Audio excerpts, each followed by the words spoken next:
Good morning, students. Good morning to all. Please inform to your friends, let them join as early as possible. YouTube Live and Facebook Live is also going on. Please check it there. If anyone is facing problem in Airmeet, you can also join in Facebook and YouTube Live. Sir will join within 2 minutes. The section will be start.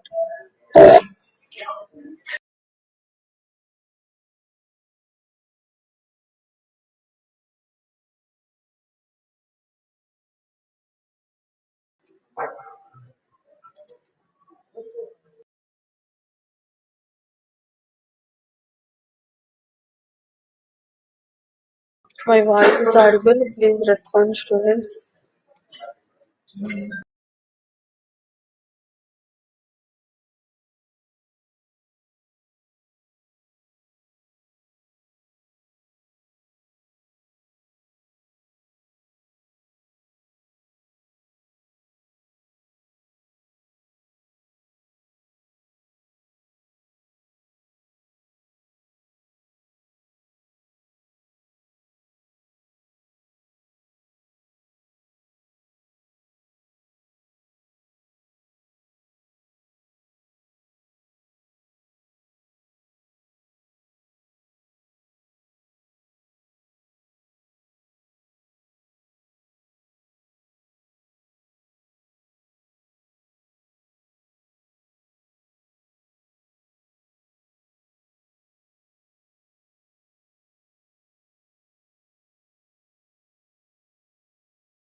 Hello, hi Maheshwari.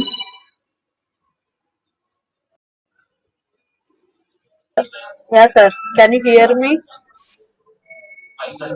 I can hear you loud and Yeah. clear. So on your video, sir. Yes, Video and I PPT. will. Yes. Uh, the presentation also, and we are all set.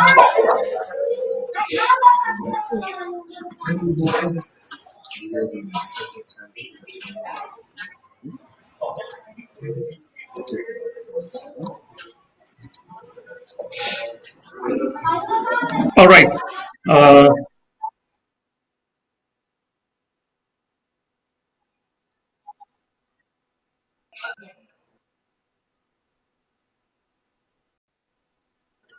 Sir, please give presentation. Yeah, just let me know. Can you see my presentation now? No, sir. Yeah, now I can see. All right. Are we ready to start? You can, sir. All right. Very good morning to all of you, and welcome to our drug discovery development training session. And today, as we do daily basis, we will revise what we have discussed yesterday, and then we take up the new topic today, which is going to be pharmacokinetic studies in animals or humans. So, importance of pharmacokinetic studies. So, in yesterday's class, as we have seen, absorption, and viability, in fact, not even viability, I would say just one of the important factor, permeability. So we talked about permeability in detail, and as we have seen the fate of the drug, on this slide you can see after oral administration, drug will go to stomach. From stomach it reaches to intestine, and from there, in enterocyte, as we have learned already, some metabolism can happen, and after that absorption happens through intestinal barrier where permeability comes into the play, and then through portal vein drug reaches to liver, and metabolism can happen in liver as well. So once it is metabolized, then metabolites are more polar and they can be eliminated from the body through kidney, or they can come into the systemic circulation to elicit a desired pharmacological action. So this is what we have seen yesterday. So whatever happens in the gut lumen, that is basically release and dissolution. What happens in the intestinal barrier membrane, phospholipid bilayer membrane, there are efflux transporters. So if at all your drug is substrate to those transporters, it can be effluxed back into the intestinal lumen. So in this case also the viability would be less. Okay, so permeation happens in the gut wall. Now again, liver is a site where metabolism can happen via CYP P450 enzymes, and elimination can happen through kidneys or sometimes through bile also it can happen. Okay, so that's about absorption, liver first pass effect. We also discussed yesterday about the cell membrane structure. It's a phospholipid bilayer membrane. Outer side is hydrophilic in nature, and inside it is hydrophobic in nature. There are transmembrane proteins also available. And then you also have, we talked about the specific structure of intestinal mucosa. As you can see, these are intestinal mucosa, microvilli. Specific structure, if you magnify, you can see there will be an apical side, and inside would be the basolateral side. Then we talked about transport, that is diffusion, how nutrients and drug molecule diffuses across the cells, that is transcellular diffusion, which happens through the cell. Paracellular would be between the cells, and then we have seen the examples where it is carrier mediated transport, okay, which needs a protein to which it can be attached, and then it can go out of from apical to basolateral side. So and then there are process called endocytosis of large molecules, where definitely this can take the nutrients and drug molecule inside.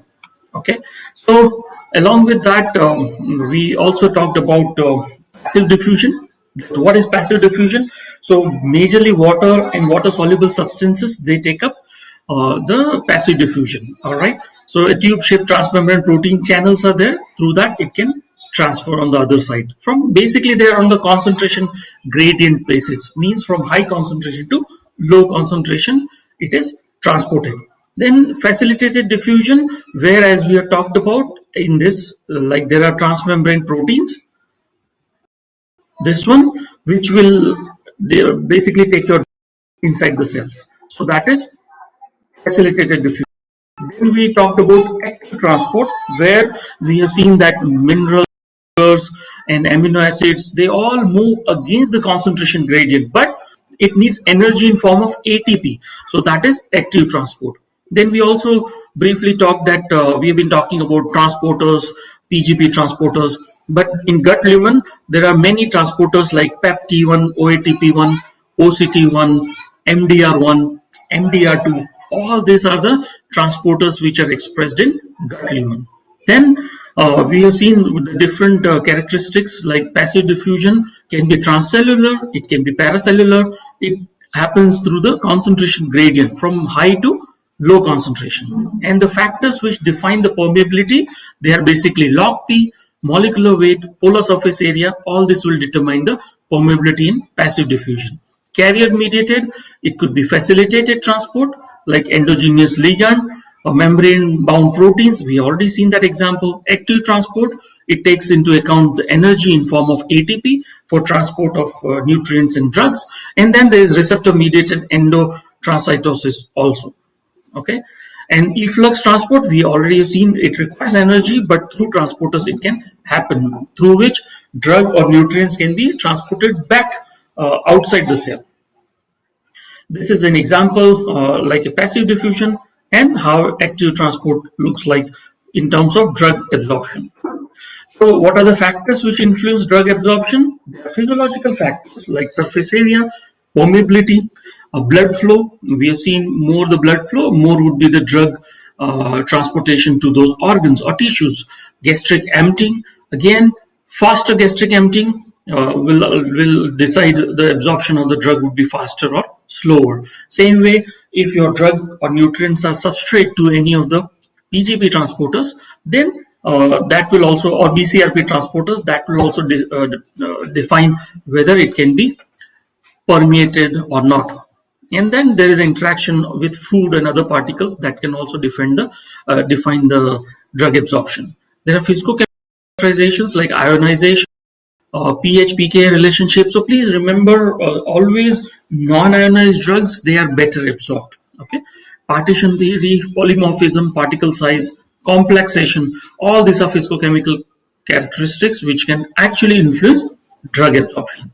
Then we talked of permeability models. It's an in vitro study which we do. It could be a biological system, using a biological system, a cell-based system, or it could be non-biological, which could be an artificial means of testing the permeability. Then we discussed about the different methods, and we also talked about advantages and disadvantages, and finally we stopped at the strategy for permeability.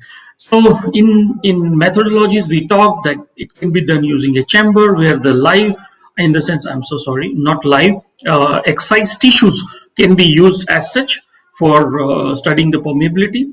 In cell-based model, you can use different cell lines like CACO2, MDCR, MDR1 cell lines to study the diffusion. The advantage is they mimic very closely the actual intestinal membrane. There is also an expression of PGP transporters, and also sometimes in a very low quantity there could be expression of metabolizing enzymes also. So it is in true sense very close to actual intestinal environment. So that is CACO2 cell lines.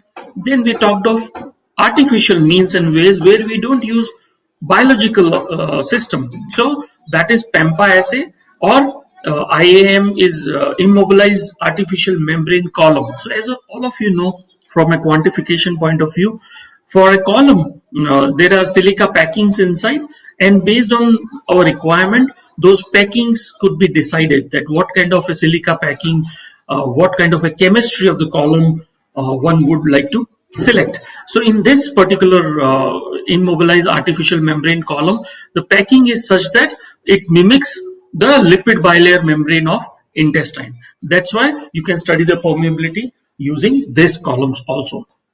Then there is PEMPA, which is parallel artificial membrane permeability assay, where again it is just like a CACO2 assay, but instead of cell line where you seed the cells, instead of that they use a solvent which is majorly a lipid in nature, which gives an impression that it is something like intestinal barrier.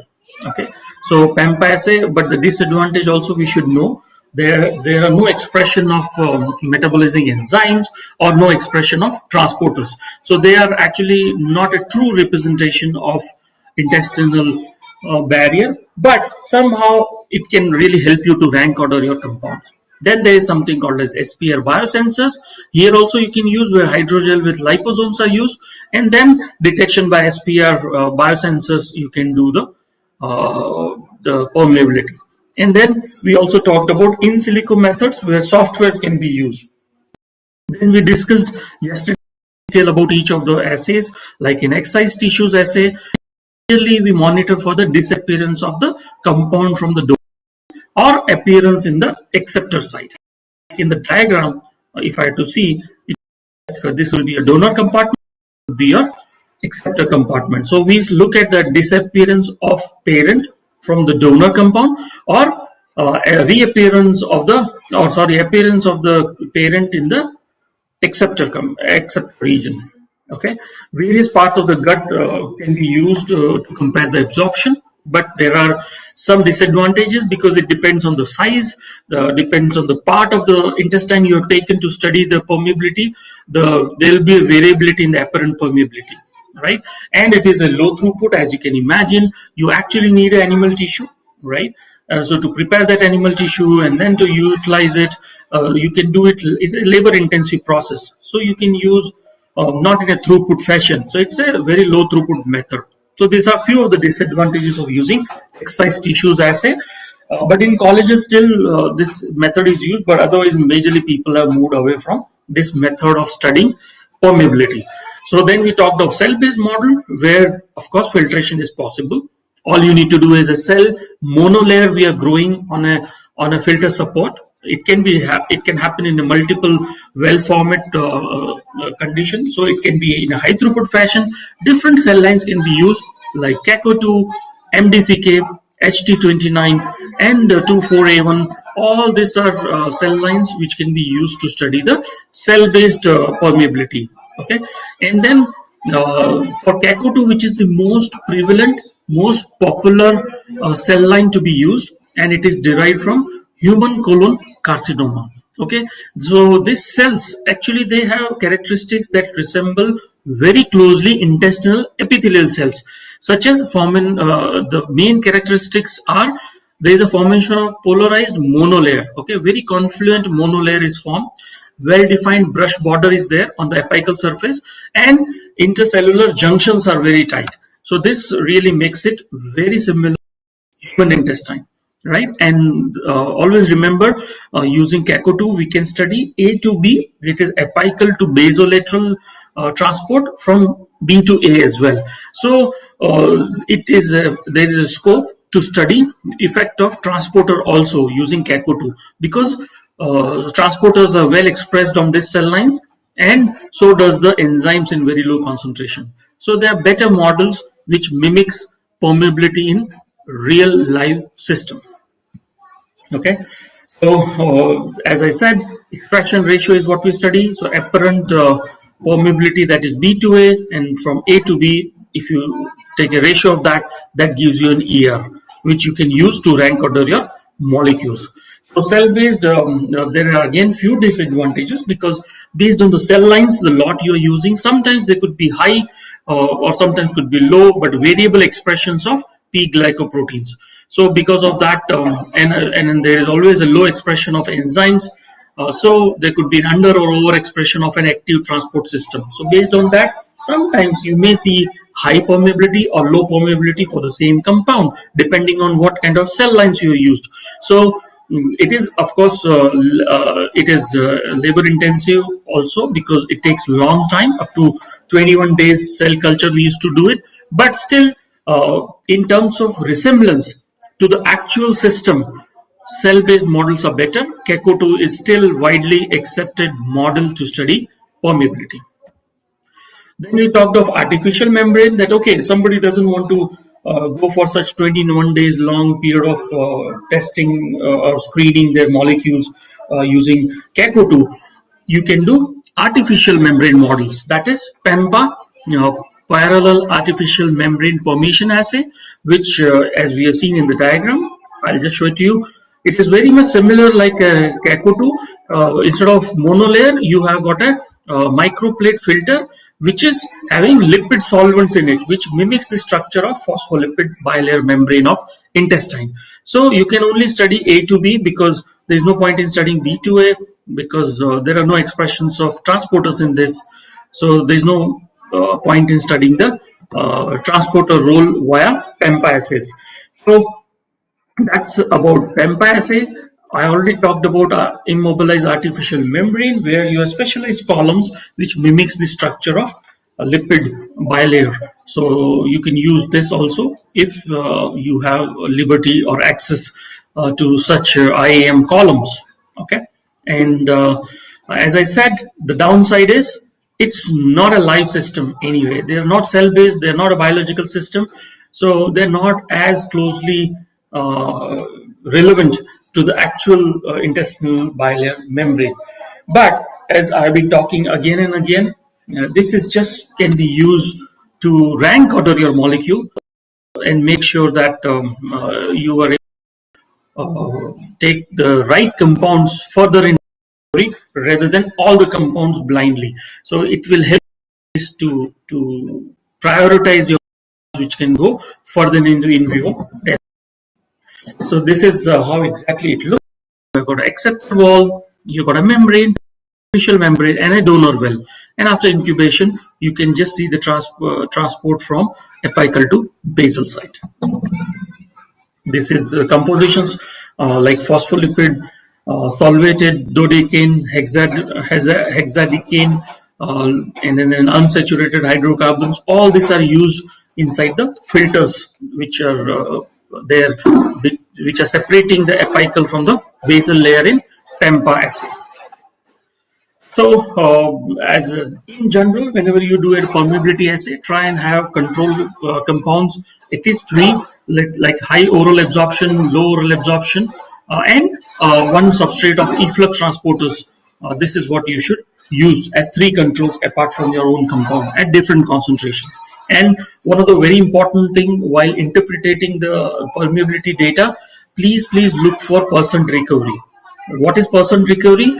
Total compound in donor and receiver at the end of the experiment divided by initial compound which was present into 100. So try to keep as much closer to 100 so that you are sure that there are the issues related to solubility, non-specific binding, thing give a false interpretation of permeability assay data. So always look for recovery, and more the recovery, more reliable could be in vitro permeability data. In silico, I already talked about the softwares which are available, where what can happen is you can use a molecular weight. Lobinski's rule of 5 is what is being utilized in many of the softwares to help you predict if there is going to be any permeability related issues for your drug candidate. So, advantage is, of course, it is high throughput because you are actually experimenting. You are just using the structure of your drug candidate. You are running through this software. If there are any liabilities related to metabolism, permeability, solubility, toxicity, so you're just running it through software and looking for hits from your database. It is definitely high throughput, but they are not that accurate. So that, as you can understand, in can just from thousands of molecules can really get hundreds of molecules as your which will show favorable drug-like properties. That's the only usage of in silico, because they do not predict exactly what is going to happen in the live system or even in the in vitro system. So you've got to do in vitro assays, but before that, when you have thousands of molecules or different scaffolds coming from the chemist, you can simply run an in silico method and even try and look for the most likelihood of favorable drug properties for your molecule or structure of interest. Okay, so that's about in silico method. In strategy, we talked. This is just a summary slide where overall net permeability means passive diffusion as well as active transport. So passive diffusion could be paracellular or transcellular. So accordingly, you can choose the assay. You want to do PEMPA assay, you want to do log-P SPR or immobilized artificial membrane assay to understand permeability. If it is active transport, you can look for CACO2 cell lines, or MDCK or MDR cell line, and you can also study the effect of transporters. So that's how the whole permeability is covered, which will define the absorption of your drug and permeation across the intestinal barrier. Okay, so that's how we study permeability. All right, so let's jump into our today's discussion, which is pharmacokinetics of drugs. Okay, so we talked about pharmacokinetic studies is what we're going to cover. So what are this? So basically, I am sure all of you now know absorption, distribution, metabolism, and excretion of drugs is called as pharmacokinetics. In other words, to simplify this definition, I think we have discussed this in first or second class, but just would like to re-emphasize whatever your body does to a drug is called pharmacokinetics. In other words, when you take a paracetamol or a brufen or a cetirizine, any tablet orally, basically what body is doing, it is actually taking it through stomach. Maybe it gets absorbed there. Maybe body will absorb the drug in intestine, right? Then through circulation, it gets distributed to different parts of the body, right? Distribution, and inside the body is convert, or even in the intestine, metabolism can happen. It's called metabolism drug. What body does through kidney, metabolize or key drug excrete out body of urine via urine. So that is what is done. Body Excuse absorbed me, it, sir. has Excuse me, sir. distributed your drug, has metabolized the drug. Yeah, your Yes, please. voice is up and down. Please check your network, sir.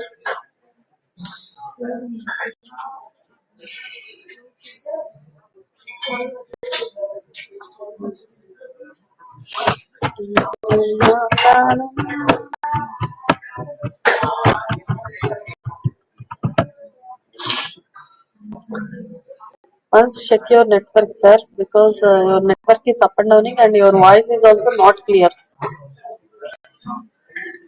No, no, network is good. You can continue, sir.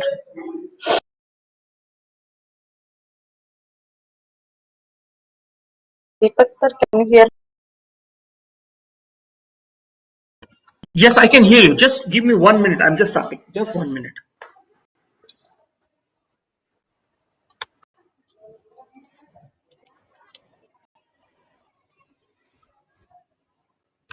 Okay, so I have quickly changed my position. So hopefully now network is fine. Are you able to see my slides? No, sir. You have shared your screen, but PPT is not visible.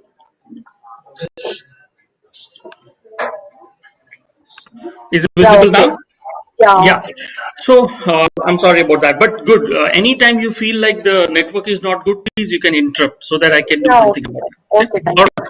So, what we were discussing is the definition of pharmacokinetics. So I hope now everybody has understood what body does to the drug is called pharmacokinetics. Okay, and let me also cover what drug does to the body. Like you're taken cetirizine, you're taken metformin for diabetes, or you're taken paracetamol. What drug is doing to the body? It will have pharmacological action in form of it may reduce your fever, it may reduce your glucose level, or it may treat you for antibacterial infection. So whatever impact drug is having on the body, that is called pharmacodynamics. Okay, so very simply, if you have to remember this definition, what body does to the drug is pharmacokinetics, and what drug does to the body is called pharmacodynamics. Okay. So, as we have covered this earlier, also this slide, but slightly pictorial difference. Absorption through for oral drugs through mouth from esophagus, it goes to the stomach, and then from stomach it goes to the intestine. It gets absorbed, gets into the bloodstream. Inside the blood, drug could be in free form or it could be in the protein bound form. Plasma proteins are there So drug could be in a bound form. The free drug, it would again come into the circulation. It can go to the tissues. In tissues also, it can be bound to the proteins in the tissue. And when it reaches the liver, it can get metabolized there. After metabolism, the metabolites are more polar in nature, and it can get excreted via urine. Or other free drug through circulation can reach to the site of action and elicit a pharmacological action. So that's the fate of a drug via oral administration. So, in a pictorial manner, if you see whatever drug in solution form, it gets absorbed. Okay, free form, which is responsible for eliciting pharmacological action at the site of action, which is free drug. Again, in tissues, it is stored in a bound form, and over a period, it will release the drug again in free form, which comes to the circulation and again goes to the site of action. Okay, in blood itself, it can protein Yes, bound, same and issue. Excuse with me. time, it can release some amount Same of drug. issue. Your voice is up and running. Yes, please. Uh, okay, let me just see.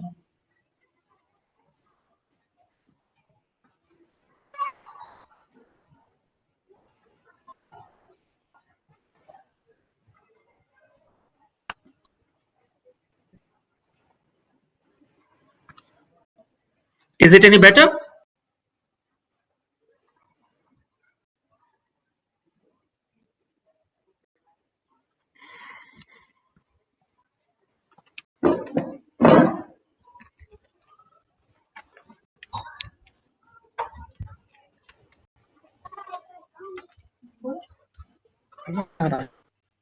It's. I think the internet is slow.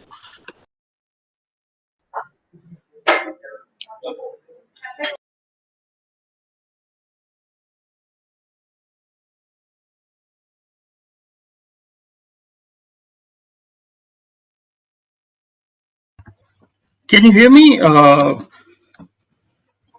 Yeah, I can hear you, sir. Maheshwari? Okay, great. Let me just go back to my presentation and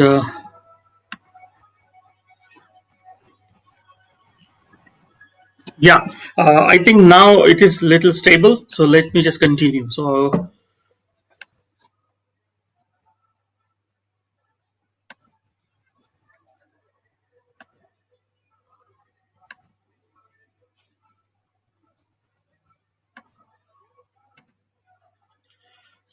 so Maheshwari, can I continue if you can hear my voice and I'll show my slides? Yeah, your PPT is not visible, but Yeah, your voice is clear. yeah. Now PPT would be visible. Is it visible now? No, sir. You didn't Okay. share your screen also. Oh, okay. I will just share it again. One second.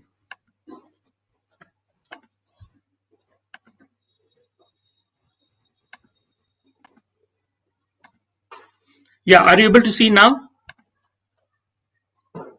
Yes, sir. You can continue. Yeah. All right. So in terms of the fate of the drug, we have seen absorption, distribution, and excretion. After metabolism, it happens, and generally it happens through urine, bile, feces, sweat, and saliva. Majorly through urine and bile, it can happen. So this is the complete depiction of pharmacokinetic process in our body following oral administration. Okay, and of course by intramuscular and intravenous also we have seen the only difference would be the delivery of the drug. So the delivery of the drug especially would happen differently. In case of intramuscular, directly it will be with in the muscles it will be delivered. So from tissues, from here it starts, if you can see my cursor, and then it comes into the circulation. In circulation, either free form or bound form, according, and rest of the fate is just like an oral drug. In intravenous administration, the only difference is drug is in the solution form and directly delivered into the systemic circulation, and then remaining fate of the drug is just same as oral. So the absorption part goes away in terms of intravenous administration. Okay, so let's understand what is the importance of PK studies. Okay, so you see, if we don't understand PK, then probably you do not understand how much time the drug is going to spend inside our body. Suppose we don't know, and then drug keeps on accumulating in our body, right? So even if it is an efficacious drug, but it is just getting accumulated in our body, not clearing in right time, and before even it gets cleared, we start taking subsequent doses. What happens is it can have toxic effect. So we also don't want that toxic drugs should also accumulate in our body. So it's very important for us to understand PK properties.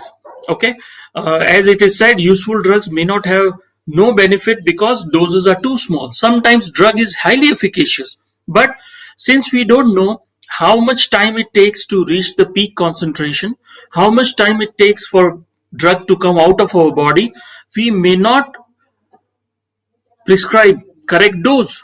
So suppose we underdose, that is less amount of drug if we are trying to use, then it will not have good efficacy. So even that is a problem. So to arrive at a right dose, you should have understanding of pharmacokinetic properties. And as we have discussed, it's very important, even if it is prodrug or a normal drug, an inactive drug converting into an active drug converting into an inactive drug, prodrug converting into an active drug. For all this thing also, if you don't understand metabolism, then also it is very tough to take the molecules further. So that is the importance of PK studies. So let's talk about bioavailability. Okay, so what is bioavailability? So bioavailability is one of the important factor which you get from PK studies. Okay, so bioavailability is the fraction of unchanged drug that enters systemic circulation after administration and becomes available to produce action. In very simple language, if I have to explain, actual amount of drug or concentration of the drug at site of action which is available to elicit a pharmacological action is called bioavailability. So to understand these principles in a easy manner, please remember, through intravenous, see, in any part of your body, how drug is going to be reached? Through blood only. That's the only medium drug can reach to different parts of the body, including the site of action. So when you're giving an intravenous drug that is directly into the systemic circulation, what would be your bioavailability of the drug? We assume it as 100%. Why? Because directly we are putting the drug into systemic circulation, and then through that anyway it's going to reach out to the site of action. So by intravenous route, bioavailability by default is assumed as 100%. Now, if you give an oral drug, what is happening? Now, oral drug, as we have discussed, it goes to your stomach, it goes to your intestine. Maybe some amount can get degraded in your stomach. Maybe something will be unabsorbed, which will come out of the feces. Only the drug which can pass through the intestinal barrier, which reach the circulation through portal vein, through liver, and then to the systemic circulation. So you see there are barriers involved via oral route. So now you can agree with me that bioavailability may not be 100%. It could be 100%, but it cannot be. It may not be 100% either, right? Because suppose if some drug is lost in stomach, something is degraded in intestine, some was lost as unabsorbed. Only the amount which is gone through permeability, which has gone through the intestine and which has come into the circulation, that is the drug which is available at site of action. So bioavailability could be less than 100% or it could be less than IV. So the bioavailability formula is derived as, we will understand what is area under the curve, AUC, later today, but area under the curve oral route, when you take this parameter after a pharmacokinetic study, you calculate the parameter area under the curve after oral route. When you divide that by area under the curve after intravenous PK study into 100 will give you the bioavailability. So whatever after this, if it comes 80%, means your drug is bioavailable 80%. Means if I take 1 mg of the drug, only 800 microgram is reaching the circulation. So that is the meaning of bioavailability. Suppose you hear or you read some articles, and we often see that okay, bioavailability is an issue. It is only 30%. What does it mean? You may give 1 mg of the drug after oral administration, but only 30% of that. So 1 mg 30 is 300 microgram drug is actually absorbed, and 700 microgram is not at all available for eliciting a pharmacological action. So you see, very important parameter following pharmacokinetic study is bioavailability. Okay, so bioavailability defines how much drug is present at the site of action to elicit pharmacological action. After intravenous, always assumption is it is 100% bioavailable. After oral, we have to actually do the both the studies. You have to do study after intravenous administration, you have to do PK study after oral administration, and then only you can calculate the bioavailability, which is denoted by a fraction F absorb, which is F. So letter F, capital F, suggests bioavailability, and it is stated in percentage. Okay, so let's understand by an example. Both are oral and injected. So as you see, you have to plot a graph. Graph is nothing but time versus plasma concentration. After 0 minute, this is the concentration, that is no concentration. After 5 minutes, 15 minutes, 30 minutes, 1 hour, 2 hour, 4 hour, whatever is your last time point, that is blood collection after administration of the drug, that would be a last. Say it is 24 hours. So then over a period of 24 hours, you take the time points here, all the concentration at individual time points, you take it here, which is plasma concentration of the drug, and you plot a graph. So you will get, when you inject, so you start with 100% drug, and with time it may not get distributed, and then finally slowly it will be excreted. So the concentration is reducing, and at some point in time it will be nil. But oral dose, when you start, the absorption phase is followed by distribution phase, and then comes the excretion. So you see, slowly drug is getting absorbed. At some point in time, it reaches the highest concentration. Then it plateaus, that is, it is getting distributed, and then slowly it comes out of your body while excretion through urine. So you can see now after 24 hours it is 0. So whatever area under this curve you are seeing light yellow color, that is AUC after injection. Whatever you are seeing under this curve, that entire area is called area under the curve for after oral administration. So basically, how do you calculate this is very simple. There are of course a software available, WinOnline software, pharmacokinetic software is there. There are quite a few many softwares available. But if manually you have to do, at each of the time points, you have to draw a straight line which will touch this graph somewhere, right? And if you see, that will form trapezoids. So they'll be based on your time. Suppose 10 time points are there, so it will form 10 trapezoids. So you have to find the area of trapezoid, then summation of all those areas of all the trapezoid will in total give you AUC oral. Same way, at different time points, you touch the graph here, the straight line. So that will also form many of the trapezoids. When you total individual trapezoids area, you will get the AUC after injected. So you see, drug is administered intravenously. It starts with 100% bioavailability, which is available. Slowly with time, it gets excreted. So the concentration comes down, and at some point in time, it reaches 0. But in oral, at after 0 minute onwards, after administration, it keeps on absorption, and then it reaches the peak concentration, and then slowly it reaches the plateau, and then starts excreting out of your body. So you can clearly see, after intravenous, the AUC is more, whereas after oral, AUC is less. So for this particular drug, bioavailability could be less than 100%. So let's understand what are the factors for which affect bioavailability. All right. So as you can imagine, molecular weight of the drug will define the bioavailability.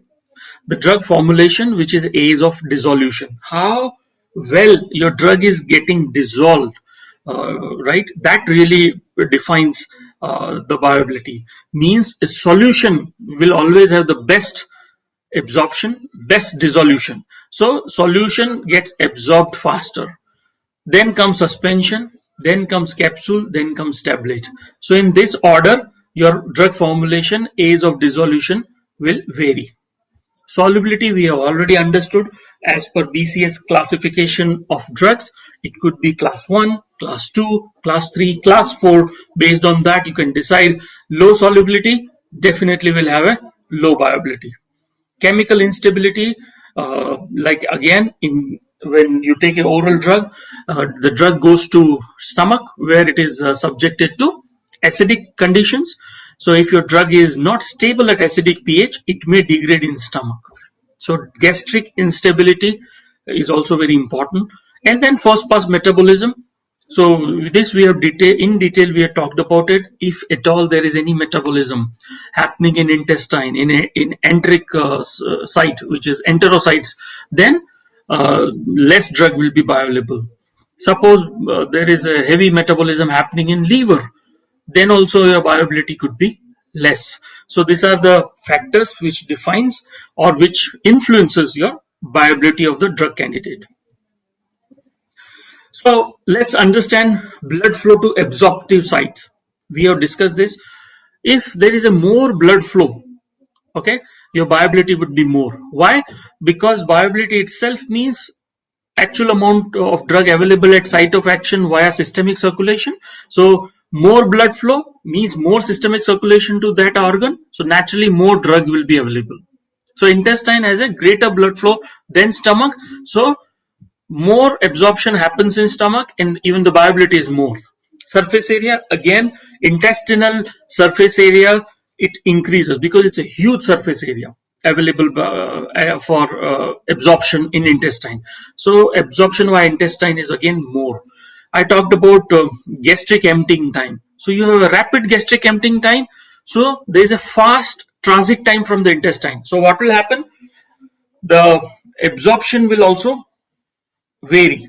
So if it is a fast gastric emptying time, then there is less time for drug to come in contact with intestine. So the absorption would be less. So pH of the gut, that also depends. That also varies the bioavailability of the drug. Again, intestinal motility. You see, transit time. As I was saying, diarrhea. So faster. So in diarrhea, again there will be less of a absorption, right? Drug interaction we already talked about, like you take few many drugs together, they may interact with each other, then again your bioavailability could be impacted. If there is any food inside your intestine and if there is a food and drug interaction, then also it can be impacting your bioavailability. So these are the factors which affect bioavailability. Let's understand bioequivalence. Since we are talking bioavailability, I thought we should talk quickly about bioequivalence also. So please, friends, remember, two related drugs are bioequivalent if they show comparable bioavailability, okay, and similar times to achieve the peak blood concentration. So two related drugs with significant difference in bioavailability are said to be bioinequivalent. So you see many a times for generic molecules we say that we are doing bioequivalence studies. So basically you have a generic drug, you have a reference drug. What you try to do, you do a pharmacokinetic study in human, which is basically you dose the drug via the intended route of administration for both the arms, that is generic as well as your reference compound, and you have to establish that both of them are having similar bioavailability. If it is true, then your drug is said to have be bioequivalent, okay, and Cmax and other parameters are comparable, then we say the two drugs are bioequivalent. Okay, then there is something called a therapeutic equivalence. So what is this? Two similar drugs are therapeutically equivalent if they have comparable efficacy and safety, right? So please remember, clinical effectiveness often depends both on serum drug concentration and on the time required to reach the peak concentration. So it's like clinical effectiveness. When I'm talking about, it depends on naturally the Cmax, which is maximum serum drug concentration, and the time to reach that, which is Tmax. So as long as you have that thing comparable, the therapeutic equivalence could be achieved for two similar drugs, right? So please remember, so two drugs that are bioequivalent may not be therapeutically equivalent. This is also true. See, when you say therapeutic equivalence means we want same efficacy and safety, right? So your drug could have same bioavailability. Okay, they could have same Cmax, Tmax, but still they may not be therapeutically equivalent because still toxicity can vary, correct? So that's why it is said that two drugs that are bioequivalent may not be therapeutically equivalent. All right. So that is the difference between bioequivalence and therapeutic equivalence. Now let's talk about, we have talked about bioavailability, only one parameter, but let's understand what are the other key pharmacokinetic parameters, okay, and how these parameters are interrelated, and then how do we interpret a preclinical PK parameters to get a desired clinical exposure. So let's understand these two, three principles very quickly. So, and it's very important for a PK study paper, if you read, you will often find many parameters are mentioned there. If you don't understand what that parameters stand for, or what is the importance, and how to interpret based on the values of those parameters, I think it would be tough to really understand pharmacokinetics. All right. So, see, we have taught this in very initial lecture, one of the initial lecture where we said that attrition back in 2000 used to happen majorly because of poor bioavailability or poor PK properties. Okay, now of course in current scenario, most recently this attrition rate because of poor PK properties has come down to almost less than 10%. Why? Because our understanding of bio availability and PK principles have increased, and because of advancement in technology we can really do experiments to understand the liabilities related to PK on a molecule very early, and we can do required structural modification to overcome PK problems going forward, either by alteration of formulation or by actually changing the slightly the structure itself. So this is about just 1 second. It's showing.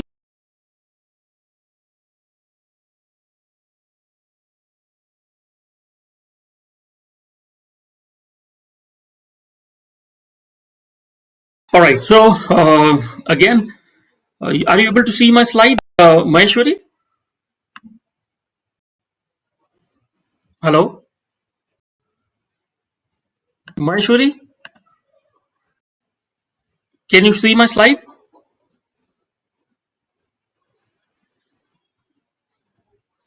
Okay. I hope she's able to see my slides. So all right. Let me just continue.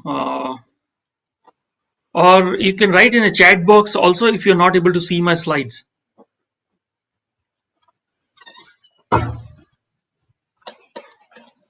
Maheshwari, are you there?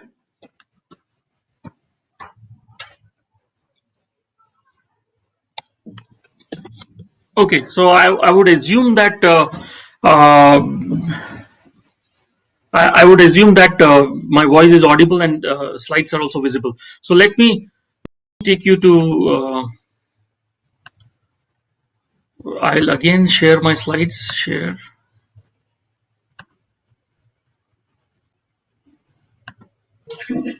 Yeah, sir. Yeah, you are able to see my slides. Yes, sir. Okay, great. Sorry, I just wanted to confirm in between because some fluctuation in the internet connection. So just wanted to make sure that my voice is Yeah, okay. audible. All Yeah. right. Fine. So on this slide, as we have seen earlier, there was a time when drug used to fail because of poor PK properties, but now is a scenario where drug doesn't fail because of poor PK. There are chances of less than 10% because of our improved understanding on PK properties of a drug candidates, overall PK principles, and advancement in technologies as well.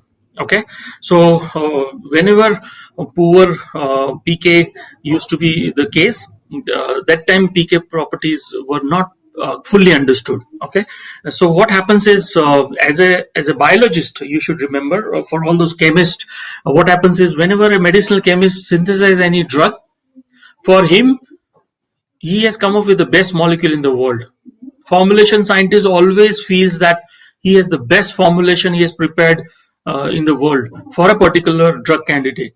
Okay, but we, as a DMPK scientist, you should always put a check on that and do a PK study, and you should be able to go back to the medicinal chemist and say that no, medicinal chemistry efforts needs to be put in because there are some PK liabilities. Same way, you can go back to the formulation scientist and tell them that there are solubility or permeability issues, and because of that, maybe the drug is not getting permeated. So you have to do something with your formulation to improve solubility or to improve permeability. So that way you can really act smart and utilize the PK data in a positive way for the benefit of the project. Like on this slide, in next, I would say, within next 20-25 minutes, we'll try to cover the parameters which are responsible for PK and pharmacodynamics. So especially pharmacokinetics, this we already covered, what body does to the drug, and pharmacodynamics, what drug does to the body, right? So in this, let's just talk about concepts first, and then accordingly, what are the parameters which are responsible, which are of more importance for any PK scientist. I don't want to spend much time in here, but please understand, whenever a drug is reaching systemic circulation, whatever portion goes to the tissues, that the parameter which defines that how much is going to the tissues or the organs is called VD. VD is nothing but volume of distribution. Whenever through liver or intestine or in enterocyte, it undergoes metabolism and it gets excreted out of your body, what is the parameter responsible here? Clearance, right? So clearance is defining metabolism and excretion. Volume of distribution is how much drug is reaching your tissues. So elimination is nothing but metabolism plus elimination, and disposition means distribution plus elimination, right? Because some amount of drug gets distributed, and from that little amount gets back to circulation, again directly gets excreted, or after metabolism it gets excreted. So disposition is distribution plus elimination. So please remember, the primary PK parameters for any PK study, either in animals or in human, are clearance and volume of distribution. Okay, clearance and volume of distributions. Clearance will define metabolism and excretion. Volume of distribution, extent of distribution to drugs. Secondary PK parameters are half-life, means how much time it takes for your body to reduce the drug to half. That is, suppose you have taken 100 mg of drug, the time taken for your drug concentration inside body to reach 50% of that, that is from 100, when 50 mg gets eliminated, only 50 mg is remaining. Whatever time it took to reach to 50 mg, that is called half-life. We'll understand in a subsequent slide. And viability, we have covered the first only. So for viability, AUC is important, which is area under the curve. So please remember,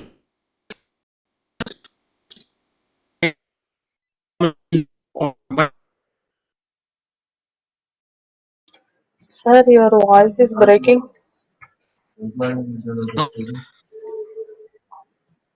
Deepak, sir, your voice is not audible.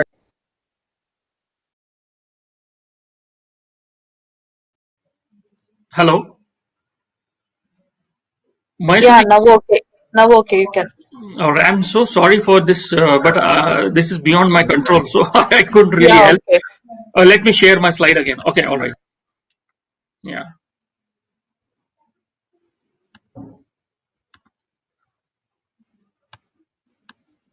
Okay, hopefully you're able to see my slide. Yeah.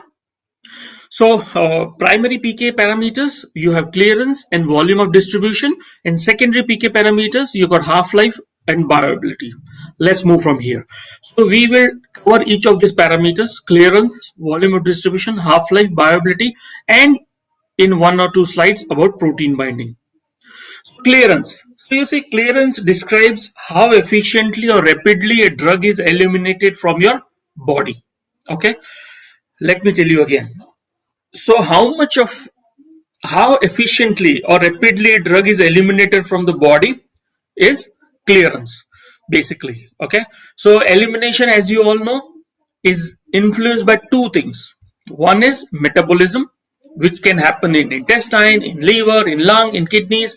That is metabolism. And actual excretion, which will happen through urine, bile, saliva, milk. So all this thing will define the elimination. So that is in turn responsible for good clearance. Okay, so how do you define a clearance? It is basically rate of elimination by blood or plasma concentration. So clearance, the unit is ml per minute. That is how much volume of drug is becoming devoid of drug per minute is called clearance. So in formula, if I have to put it, the rate of elimination, which is defined by microgram of drug per minute, divided by blood or plasma concentration, which is always microgram per ml concentration, which will give you clearance. Okay, so practically, in practice, how do we do it? How do you calculate? Clearance is nothing but the dose. Suppose intravenous route we are using, and I'll talk about it little later. But please remember, the clearance is always reported for systemic circulate a systemic dose only. Means whenever you give a dose via systemic route, that is intravenous, only that time clearance is to be defined. I will come to it why so, okay, later. So let's understand here. So clearance is nothing but how much dose you are given, and you divide that with AUC, area under the curve, that will give you clearance. Correct? So more the clearance, lesser would be the half-life of your drug. We'll understand. Means if clearance is more, the clearance number is more, that means your drug is getting cleared faster, at a faster rate from your body. Okay. If clearance is low, means drug is going to stay in your body for longer period. So you see, the understand the concept. Higher the clearance, faster it is eliminating from the body. Low the clearance, higher more time it takes to eliminate from your body. Correct?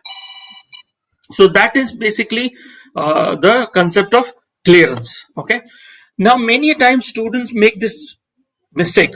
What they do, they always report clearance after oral route also. And my only question is, see, after oral route, whatever clearance is there, it is not a true clearance, because in intravenous, since the drug is directly delivered into the systemic circulation, we consider 100% of the drug is in the circulation. Now, how much time it takes per minute, how much drug is getting eliminated from the body is clearance. So for intravenous, since it is 100% bioavailable, it makes sense. After intravenous route, you can report a clearance. But for oral route, what happens is you don't know the bioavailability. In case bioavailability is 100%, means you have delivered 100% drug into the systemic circulation, then clearance after oral route is also very relevant. But if you don't know the bioavailability, that how much drug is actually crossed the gastric transit time and in intestine, and how much was absorbed, and how much is actually now available in systemic circulation, you really cannot give an accurate clearance calculation for oral dose. So please remember, in our thesis, many times dissertation work and thesis work, I see students make this mistake. But if at all you want to report a clearance after oral route, you can do so, but you should know the bioavailability. Please keep the factor of bioavailability into play. I will explain why it makes difference, because as simple as that. Say 100 mg dose was given after intravenous. So directly 100 mg was available.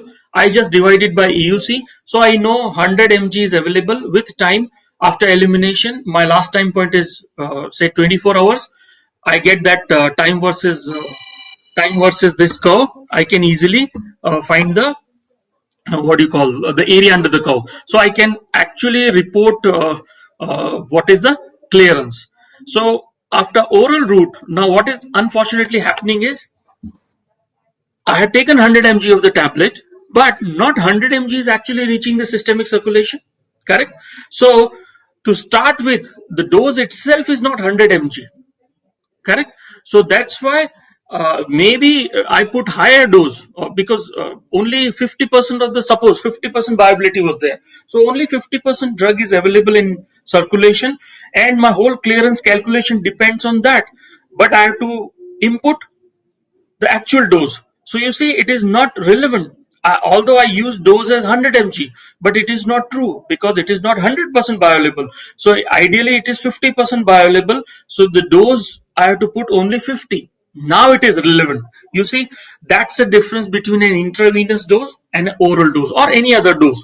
So please remember, clearance is the concept to be used only after intravenous administration. If at all you want to report after oral, please take into account the viability. All right, let's see why this graph. You see this, I have just taken time versus concentration. You get this here. As you can see, with time, slowly it is getting eliminated. Correct? So the clearance is low. You see, so what is happening, as I told you, it takes long time to get cleared from your body if the clearance is low. So you'll have long half-life. In here, the initial concentration is high. There is a steep fall. You see, 10 ml per minute per kg. So the clearance is very high. Correct? So what is happening, the half-life will become short. So from this dose to remain to 50% of the dose, it reaches in very fast time. So the half-life is short. So you see, 10 ml per minute per kg is high clearance, 2 ml per minute per kg is low clearance. Correct? So half-life is inversely proportional to your clearance. Always take it for writing. Higher the clearance, lower is the half-life. Lower is the clearance, higher is the half-life. Got the point? So now when you read the article, you should be able to correlate these parameters. Whenever you see higher the half-life, your clearance value will definitely be low. Okay? So clearance is the only parameter that affect both half-life and AUC. Very interesting. So now from the same graph, let me explain you this. If you can see this green graph, okay, here as you can see, the clearance is low, just 2 ml per minute. So very low clearance. So it is taking long time to come out of your body. If I had to follow this over long period of time, I'll be able to see that it will sometime it will reach the bottom. But if I see the area under this entire graph, naturally it is more. So clearance is directly proportional to area under the curve. Whereas for low clearing compound, what happens?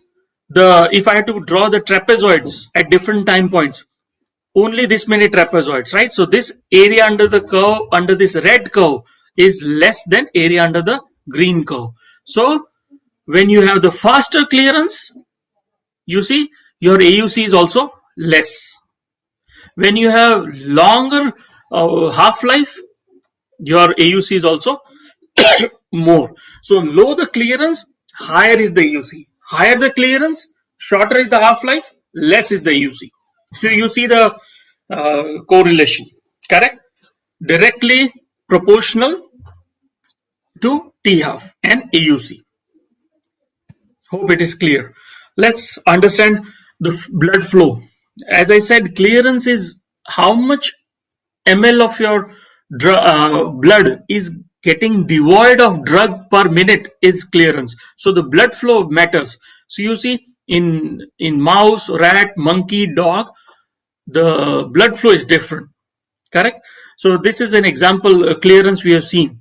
Okay, so say for example, ml per minute per kg for mouse was 90, 65, 44, 31, and 21. So let's see, there's something called as ER, which is extraction ratio. It's very important thing to understand from an interpretation point of view. Suppose a new chemical entity you are studying, okay, it has a systemic blood clearance value is given 25 ml minute per kg in monkey. Okay, so what happens is, now hepatic extraction ratio I want to find out. So it's very easy. All you should know is clearance, and you should know the blood flow in the liver of cyno monkey. So go to the cyno here in the table monkey, it is 44 ml per minute per kg. So what happens? The blood clearance, okay, for an NC is 25, by the organ blood flow to the liver in cyno monkey is 44. So 24 divided by 44 comes 0.56. So 0.56 value whenever you get for an extraction ratio means it is intermediate clearance. Correct? So please remember, always prefer compounds with extraction ratio less than 0.3 in discovery. Of course, there could be some exceptions, but by and large, in general, what we do, any compound where we get less than 0.3 extraction ratio means they're having intermediate clearance. Correct? Now, same extraction ratio wherever you get is less than 0.3 means that is low clearance compound. Correct? Between 0.3 and 0.7 when you get a ratio, that is intermediate clearance, and anything above 0.7 extraction ratio, that is clearance divided by the blood flow, organ blood flow. If it is more than 0.7, then your clearance is going to be high. So you see, this is how we correlate the data. So you should know the blood flow in different species in order to find the extraction ratio. You just remember, anywhere in range of 0.3 to 0.7 is desirable. Anything less than 0.3 would be considered chances that your molecule is low clearing compound. Anything above 0.7, it is high clearing compound. And other thing to remember in clearance, higher the clearance, lower is the half-life. Lower the clearance, higher is the half-life. Again, higher the clearance, lower is the AUC. Lower the clearance, higher is the AUC. Please remember this correlations. Okay, let's go to the next level. Now, what is total clearance? Okay, so as you can see, basically clearance is defined by metabolism and elimination. Metabolism, generally we say hepatic, but now even in intestine we know. But let's consider only hepatic, then hepatic clearance and the renal clearance. When you total this, you will get clearance in total. Renal clearance is nothing but fraction of drug excreted unchanged in urine. Okay, that becomes your amount of drug in urine by dose. So renal clearance is amount of drug in urine divided by dose into the clearance, so you can find what is your renal clearance. Correct? Hepatic clearance, from the total clearance you subtract the renal clearance, whatever remains you get hepatic clearance. Okay, so when we do in vitro microsomal and hepatocyte assay, what exactly we are trying to do, we are trying to find out intrinsic clearance, okay, by in vitro assays. So that's how you get an intrinsic clearance from in vitro and you get an in vivo. So when we try to correlate, it is called IVIVC. Maybe in subsequent one of the classes we'll study what exactly is in vitro in vivo correlation, and using a software there are formulas how we can really correlate this. We will study it in a separate lecture. Okay, but please remember, whenever you do an in vitro metabolism study, basically you try to find out an intrinsic clearance from that experiment also, and then we try to correlate to the in vivo clearance what we get in vivo studies. Okay, so IVIVC we will study in a separate lecture. Okay, so that's all about clearance. I hope now it has given you some insight into what exactly you mean by clearance. So whenever you study or read this term clearance, please correlate it to the half-life, correlate it to the AUCs, and then see what is an extraction ratio. Also, you should understand the importance of renal and hepatic clearance. All right, let's move on to the next one. It's called volume of distribution. So, see, on reaching the bloodstream, now drugs are simultaneously distributing to the different organs, and at the same time it goes to liver and gets eliminated also. So both the things are happening at the same time.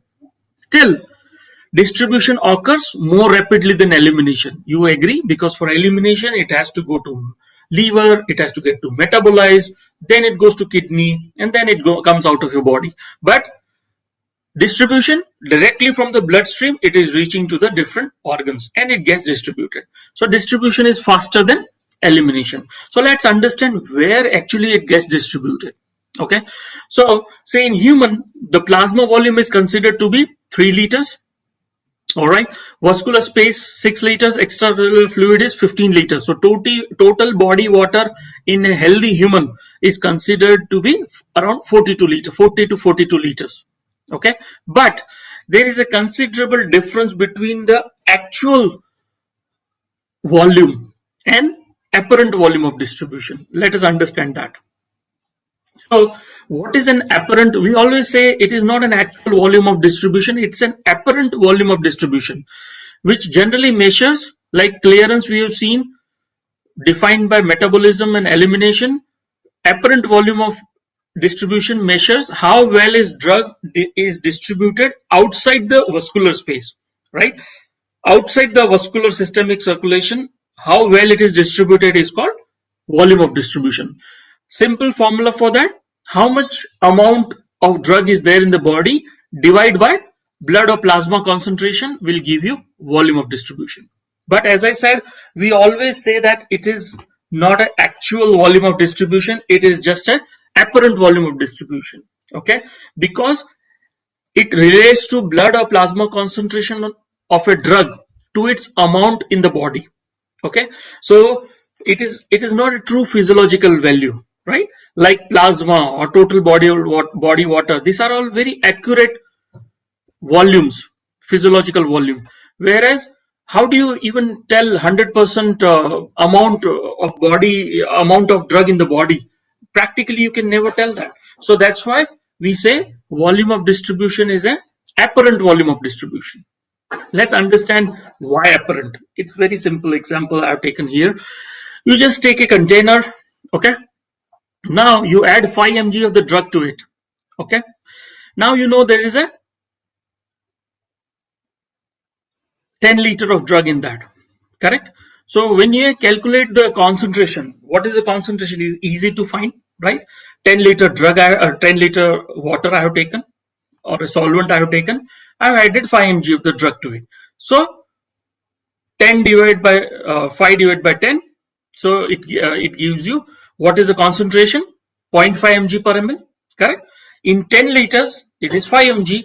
So in liters, if I have to calculate, it will give me 0.5 mg per liter. So now let me calculate water in the, so to have 0.5 mg, suppose if this 10 liter was not known, okay? Hypothetically, I'm just telling you, you don't know. If I just give you 0.5, if I give you how much drug you have added, or I can 0.5 mg is the measured concentration. Let us back calculate how much volume is there. You can easily do that back calculation, right? And it comes to 10 liters. If 0.5 mg is in a liter, so in 5 mg would be in how much? So it will be in 10 liters. Got the point? With me in this, we have added the 5 mg drug, 10 liter was there, the concentration comes to 0.5 mg per ml. If concentration is known, amount of drug added is known, I can find out how much is the volume, correct? Now, in this example, what is being done? We have just added some beads, some glass beads, okay?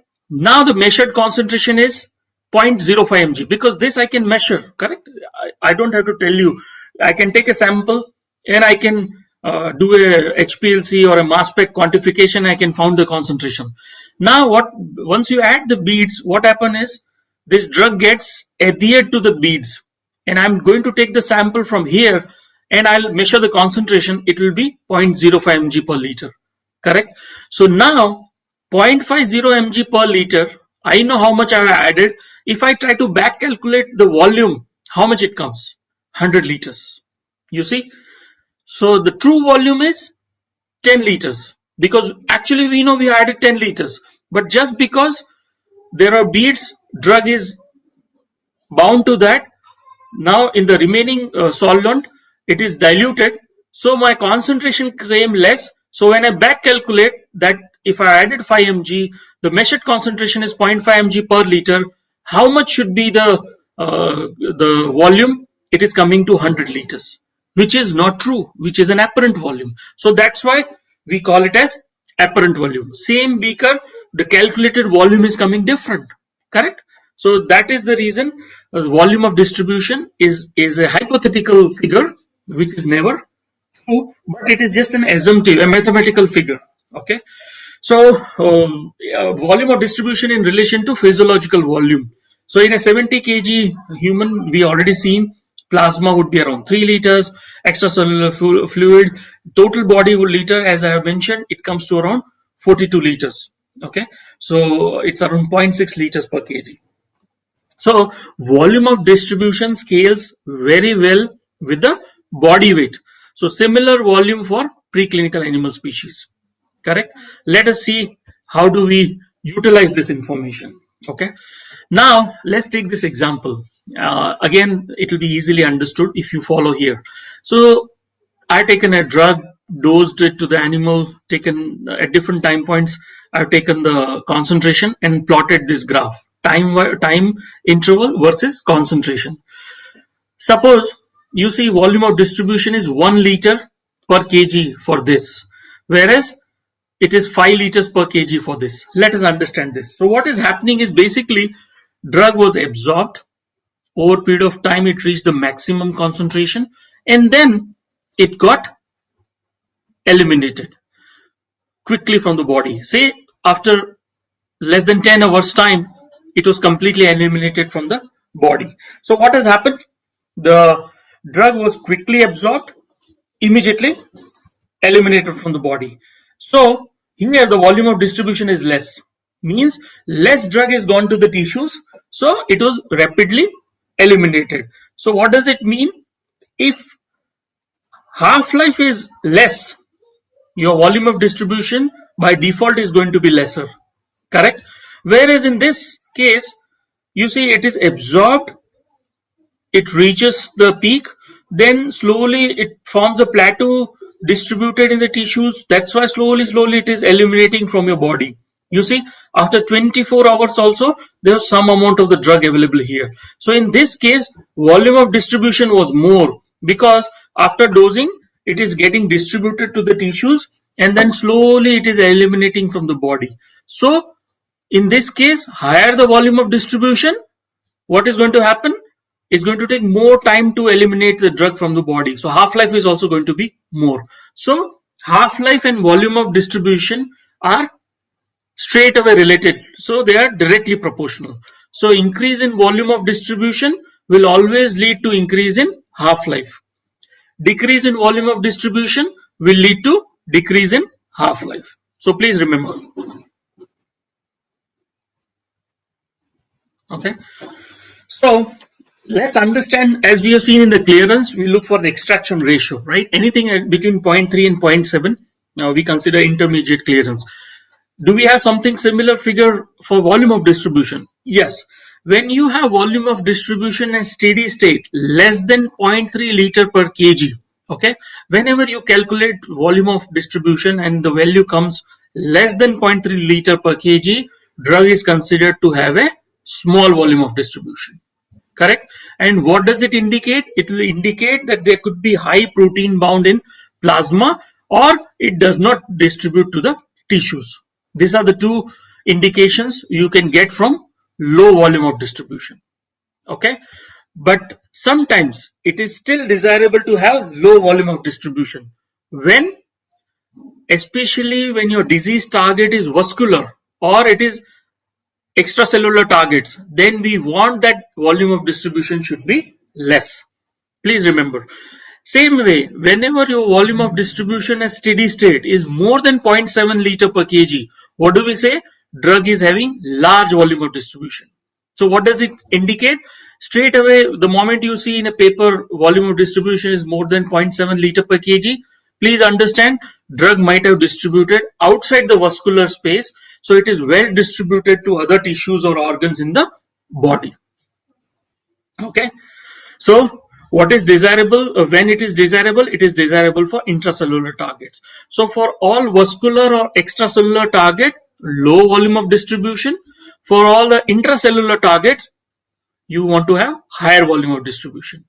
And it is straight away proportional to half-life. Higher the volume of distribution, longer is the half-life. Lower is the volume of distribution, lesser is the half-life. All right. So this is the importance of clearance and importance of volume of distribution. Let's move on to another important factor, which is called as half-life. So as a time taken for concentration of drug in blood or plasma to decline to half of its original value. As I explained you already, the moment you have taken 100 mg of 100 mg dose through intravenous or any route, when in body only 50 mg is remaining, the time taken to reach this 50 mg concentration is called half-life. All right. So half-life is a hybrid PK parameter and it is determined by volume of distribution and clearance. I hope it should be very clear to you. I'll repeat it one more time. Even in the formula, if you see 0.693 is a constant. When you multiply that volume of distribution and you divide it by clearance, you get half-life. So you see, it is inversely proportional to clearance, as I already discussed. Higher the clearance, lower is the half-life. Lower is the clearance, higher is the half-life. Directly proportional to volume of distribution. Higher the volume of distribution, higher is the half-life. Lower is the volume of distribution, lower would be the half-life. So you see, this is the relation between half-life, clearance, and volume of distribution.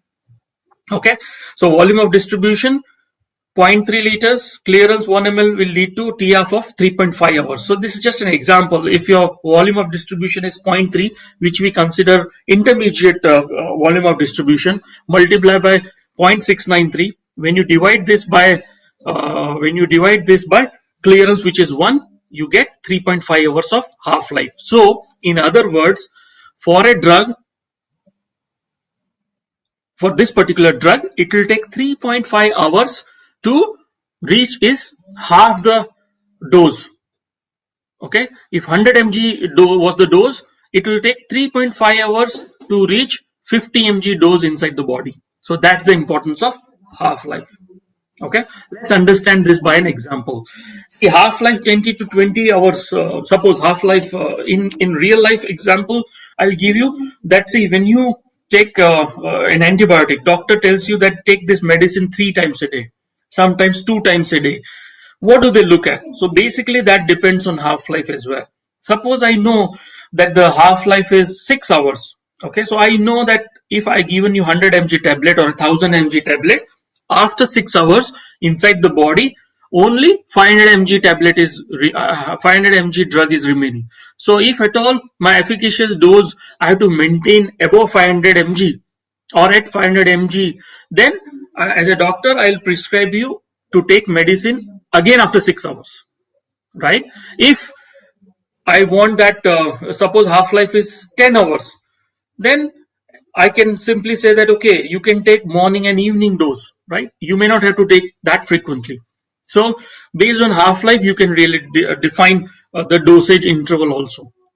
In this example, drug A and B, as you can see, half-life is pretty short in drug A, whereas for drug B, half-life is pretty more because it is just lingering around. You see, with time, it is slowly eliminating. So naturally, it will take long time to reach. After like almost 7 hours after that, the dose would be half remaining in the body. Whereas for this, half-life would be shorter. So based on the graph also, you can make out half-life is going to be shorter or longer.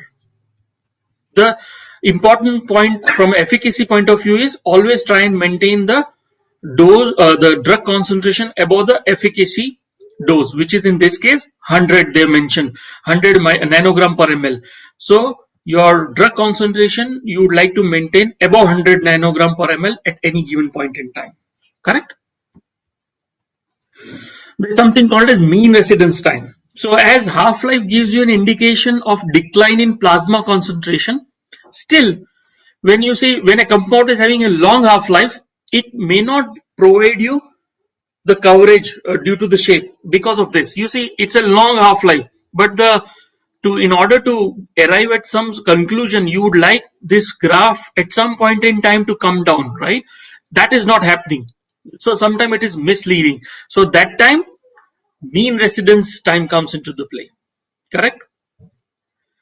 So compound A is preferred even though both have the same T half. Compound A has a longer mean residence time compared to the compound B. So you see half-life could be sometimes misleading. That time we look at mean residence time, means the time required to make the drug devoid, make the plasma or serum devoid of the drug. How much time it takes for that? That is called mean residence time. So generally half-life is always considered, but sometimes when it is difficult to take a decision on that, we try to consider a parameter which is called mean residence time. Is that clear? Okay. Let's understand. Okay, so viability, I think we already covered. So I don't want to spend more time on it, but please remember for viability, it is the AUC and the absorption rate constant, which is really the deciding factors. Okay, and there are other factors called Cmax and Tmax. This is the maximum concentration which you achieve after administration of the dose is called Cmax, and the time it takes to reach that highest concentration is called Tmax. Let me see in the graph if I can tell you. One second. Okay, these are all in logarithmic scale. So, all right, in this I can tell you. So you see, for the green one, after it it is absorbed this particular concentration here, this will be called as Cmax, which is maximum concentration. If I just draw this line on my x-axis, which is the time period, that will tell me Tmax. So the time at which you get the highest concentration, that is called Cmax, and this is called Tmax. For this red graph, you can see maybe this is the Cmax. Okay, when I take this line here on x-axis, whatever I think it is 2 hours, that becomes your Tmax. So you understood Cmax, Tmax, volume of distribution, clearance, and bioavailability, and T half. Okay, let's go back here. So oral viability measures the extent of absorption into the systemic circulation. So absolute oral viability is nothing but AUC oral divided by dose oral into AUC IV divided by dose IV. This will give you the actual viability of a compound following oral viability. So please remember, whenever you want to find a viability parameter, you always have to have one study done using intravenous dose, because that would give you 100% viability. Now in comparison to that, whenever I do an oral study, I can find a viability. Even if I do a intramuscular dose administration PK study, I can find viability after intramuscular dose, but one arm of the study should always be after intravenous drug.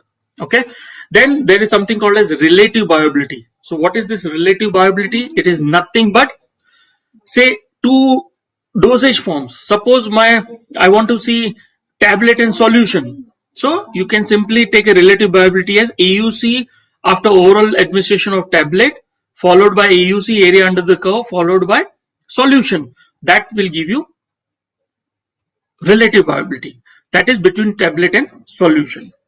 Correct? By a pictorial diagram I have to explain. This is an IV dose, 1 mg per kg you're taken, 1 mpk, right? Intravenous. And these are the two I have taken, solution and suspension. Correct? This is again solution, this is intravenous, and this is suspension. You see, you can clearly see the AUC where it is more, where the viability is more, where it is less. So clearly it will tell you the solution one is the highest one. Here the viability is more in this case. Correct? The suspension one, because naturally the graph is smaller itself, so it is suspension is viability is less compared to solution. Lastly, Protein binding, just one slide, but later on in subsequent lectures, one of the day we'll talk about protein binding, how exactly you can do that, and what is the importance. But please remember, only non-protein bound drug can exert therapeutic effect. That's why it's very important to study the protein binding. Only unbound drug can pass through the most of the cell membranes, and hence unbound drug concentration is more closely related to activity of the drug, that is total concentration, than the total concentration. Sometimes people may say that total concentration is this much, but that may not be important. We want concentration of unbound drug. So unbound drug is what which is responsible for eliciting a pharmacological action. Correct? So representative proteins to which drugs bind. I already told you that in plasma there are proteins to which a drug can be bound. So what are those proteins? It could be albumin, it could be alpha 1 acid glycoprotein or lipoproteins. Okay, so to this your drugs could be attached and in a bound form, and that will not be responsible for eliciting a pharmacological action. So free drug is what we always look for. All right. So why multiple dose regimens? Many therapies require chronic dose on a multiple dose, as I already told you, because fixed dose, fixed time interval, consistent drug exposure is what we want. Okay, say for antibiotics, generally that is the case. You want a certain concentration. Generally, we call it, as all the microbiologists and biotechnology students will understand, minimum inhibitory concentrations. So we want certain concentration to be maintained, which is generally minimum inhibitory concentration for different strains of bacteria.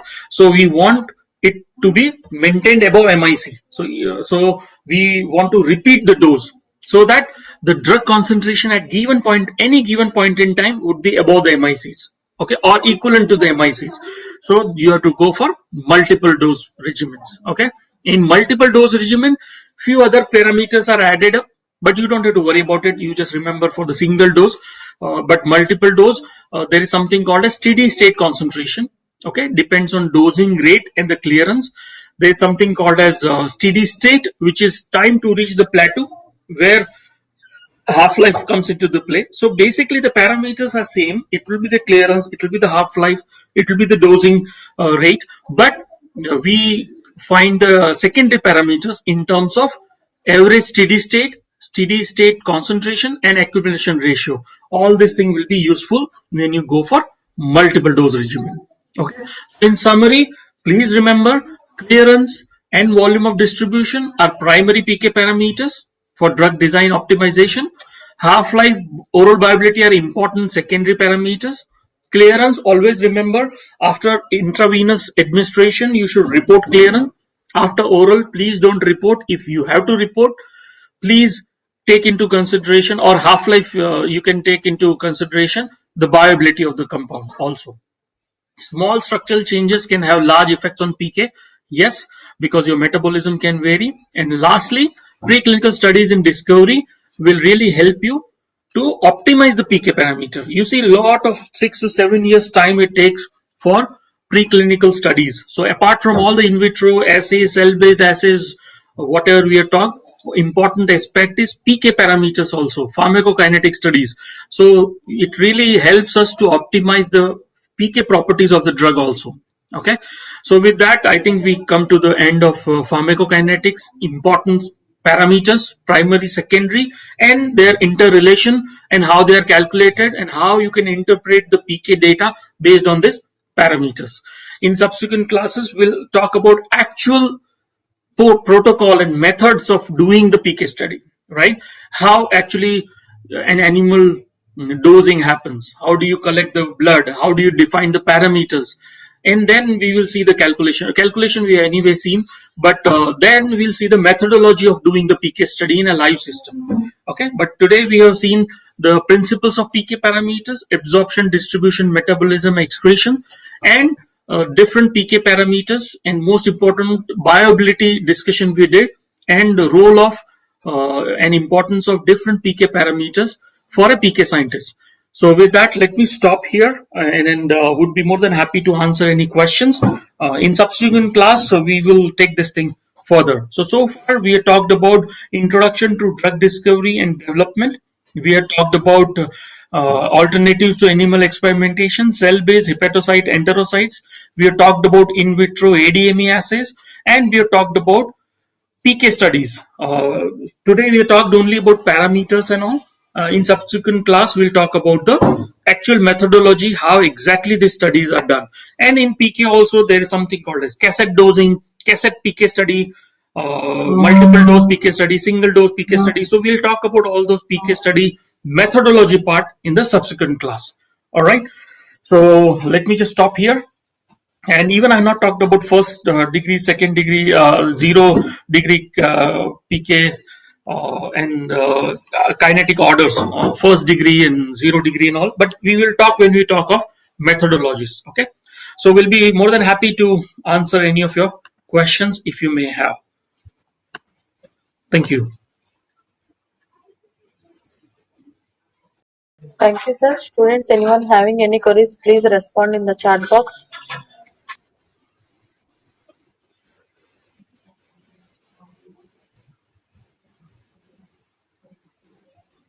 So if there are no questions, then I would consider that, as I was telling you on a lighter note, uh, either you have um, understood everything or you may not have understood anything. In both the scenarios, you may not have questions. So I would consider the first one is correct. So you understood everything. All right, I see a question. In case of neonates and infants, their organs are not developed completely. How is ADME carried out effectively in their body? Okay, great. So this is a very specific question, basically for neonates and infants. But see, generally we don't do ADME studies in infants and neonates, right? Because they're not really taken as a subject or a volunteers, right? But we, if at all you have to do, then of course all this, because their liver may not be completely developed. Okay, so metabolism is going to be different, correct? So pediatric practice is completely different. As you can see, the doses are also given very low doses for the reason that kidneys or the liver, they of course they will be functional, but they may not be completely developed to a stage where they can really do the metabolism and excretion function so effectively. So doses are always kept less, but I think I'll have to go back and see if at all they do any ADME studies for a pediatric drug. Then do they actually do this in infants and all as a trials and all? So I'll definitely refer that and come back to you with more information. But yes, the ADME would definitely be different in neonates and infants, as is the case with elderly people. Why is half-life very important? Yes, it is very important because this half-life will actually tell you, as I was explaining, that how much time interval it needs for drug, actually for repeat dose, right? Suppose it's an antibacterial and you would like to maintain your drug concentrations above the MIC, minimum inhibitory concentration, of specific microbes, okay, then you would like your concentration to be maintained above that. So based on half-life, you will know when exactly I should repeat my dose. So majorly it is important for that. And then secondly, I'll tell you, sometimes say for disease targets like neurological disorders, where the half life has to be too, it is supposed to be longer, right? So suppose my half life is 48 hours, so I know that you can give once a day dose or once in 2 days, correct? So suppose half life is too short, then you have to give that much frequent doses in order to reach the efficacious therapeutic dose or therapeutic concentration. So that's why understanding of half life is very important. Well, this is in terms of describing the dosage, but when when I'm in discovery phase, understanding on half life will actually help you whether it is eliminating too fast.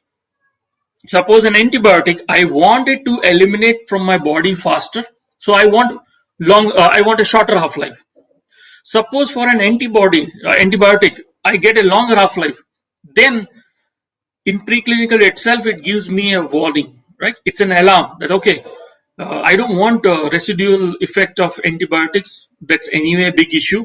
So maybe you can go back to the chemist and tell him that look, the drug is very efficacious, but the half life is coming too long. So this is not a practical scenario. Can you really help me reduce the half life? Can you make some structural modification so that it is subjected to metabolism and it gets eliminated from the body faster, so that half life can be shorter? So then chemist can really work around the structure and make it shorter half-life. So that's why even in discovery phase also, understanding of half-life is very important. So based on the disease target you're working on, the information on half-life will really help you understand whether structural modifications are required or your molecule is good to go directly in human. Generally, I'm saying for antibiotics, we don't want a long half-life because already there are issues of antibiotic resistance. Already there are issues of residual antibiotic in milk and other tissues, and even in humans also. It stays longer. For veterinary practices also, we don't want long half life for a drug. So this is just one disease target, but in each disease target, there is a different requirement of a half-life of a molecule. So for both chemist as well as a PK scientist, understanding of half-life is very important. And this will tell you a lot of things. It will tell you about elimination. It will tell you about metabolism. So that's why half-life is very important.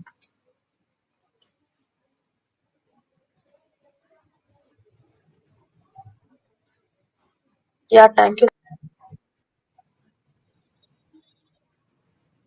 Students, anyone having any queries, please respond in the chat box. Yeah, one question was asked last time. Uh, uh, Maheshwari, yeah. Hello. Yeah, you can, sir. Yeah, can you just mute your line just for once? Yeah, a lot of background is coming. Yeah, okay. So why oral administration of drug is used even though it is having lower viability? Okay, so good one. So I'll tell you. See, what is the preferred route of administration? If I tell you to take a injection, okay. Let me take the most recent example. Why so much of preparation is going on for COVID vaccine? Right? Why so many trials are being taken? In the sense, trials means the logistics point of view that we will have to give it the vaccine by, because injection is not that preferred route, right? Suppose if you suffer from some disease, if somebody gives you a choice that you have to take an oral tablet or a versus an injection, what is your preference? Our preference is always oral because that is easy to take. You don't have to go to a doctor, right? A doctor prescribes the medicine. You go and buy your tablets, go home and take it with water. So ease of administration is there with oral.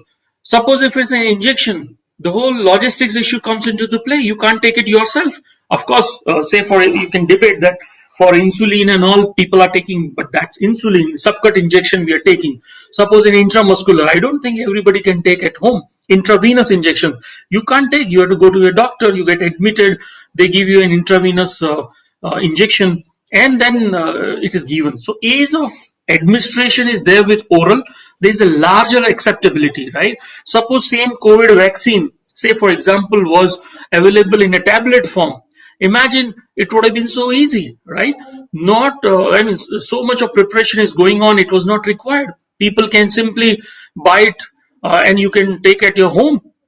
You don't even have to go to a doctor or a clinic because orally you can simply take it with water. So ease of administration and larger acceptability is there for oral route. That's why oral administration is preferred. But at the same time, there are challenges. You're right. There could be solubility, there could be permeability issues. All those things are there, but still the advantages are more, which is better acceptability, wider acceptability, and ease of taking the medicine is there in oral That's why oral is preferred, in spite of the fact that there could be some issues related to bioavailability. Because as we have seen, you can still deal with the bioavailability. There are means and ways of checking that, but you can really still prefer oral versus other drugs. Why clearance is important? As I already explained, clearance defines half-life, right? So I already explained why half-life is important. For all those same reasons, clearance is equally important. So based on clearance, you can calculate the half-life of your drug, and that's why half-life is important. So clearance is equally important. Why oral supplements like vitamins are preferred rather than uh, renal in IBS and IBD, bowel inflammatory disease, even though they are not absorbed properly? So same reasons. See, same reasons, because IBD, IBS. What is your just for the rest of the participants? IBD means inflammatory bowel disease. So what is your site of where do you see the symptoms in the intestine? So oral supplements will be directly delivered to the site of action, right? So it will have more impact taken orally. Correct. So that's why oral supplements, vitamins are preferred rather than renal in IBS and IBD. Correct. So because the site of action itself is intestine, you see those hemorrhages and congestions in intestine. So that's why the infectious disease, bowel disease, we prefer an oral route. So that's why it is taken oral. But having said that, wherever you have infections, generally sometimes severe infections, intravenous can also be preferred. But as I said, you cannot do it yourself. You have to visit a doctor. So that's why oral route is preferred more. All right. Hope I answered your question. And for one question on that neonate, as I said, of course, ADME would be impacted because organs may not be fully functional. But in terms of their trials and all, I'll definitely come back to you if with some information on trials, if at all they are taken for pediatric drugs. What are the considerations they take? I will definitely come back to you in our subsequent classes. So about NAPS, one question was asked yesterday. I'll quickly answer that and then we'll conclude today's session. So for NAPS, National Apprenticeship Promotion Scheme, basically I would explain in one of the subsequent class the procedure, especially procedure, how you can enroll yourself for that. So what happens is once you enroll as a candidate, as a student, then you are available in the database. So whenever companies across pan India, across country, when they look for this particular candidates they need for apprenticeship, then your database is available there. Means they can always look for you. They can always find that this particular student is there who is interested. They will have your details, that you what studies, what particular educational qualification you have, where you have studied, what you are doing. So based on that, if they have the requirement, they can always come back to you directly. So that is the advantage of looking for NAPS apprenticeship. So I will tell you in a subsequent class. It's a very simple process. You can register yourself as a student, and once you register, whenever there are any such opportunities for apprenticeship, companies can directly reach out to you, and that is not restricted to one city or one state. That is a national portal, so that database is accessible pan India, and it is applicable pan India. So big companies many times they directly take data from this apprenticeship portal.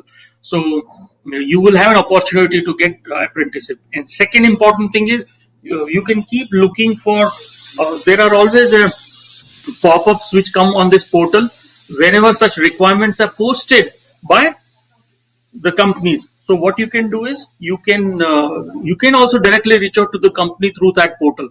So if they have any requirement, they can always have your details in their database through this portal. So that's the advantage of NAPS apprenticeship, and I will explain the stepwise procedure. How do you enroll yourself in the subsequent classes? One of the classes, just 10-15 minutes, I will explain you where you have to go, what details you have to put in, how exactly you enroll, and how you should really utilize that portal to your advantage as a student. Hope I answered your question. Okay. So, with that, I think we come to the end of this session. So, let me conclude here and thank all of you for your patient hearing and wonderful questions you have been asking. And I hope that it was useful to you. So, looking forward to connect with all of you again tomorrow, same time at 11 o'clock, and we will take further new topics. Thank you. Thank you, Thank you. Maheshwari. Thank Thank you, you, sir. everyone. Thank you so much. Thank you. Thank you, sir. Students, please submit the feedback form. Based on that only we'll provide the certificates. I have given the feedback link to YouTube, Facebook and AirMeet also. Please check it and submit the feedback link. Thank you, sir. Thank you, everyone. Bye bye.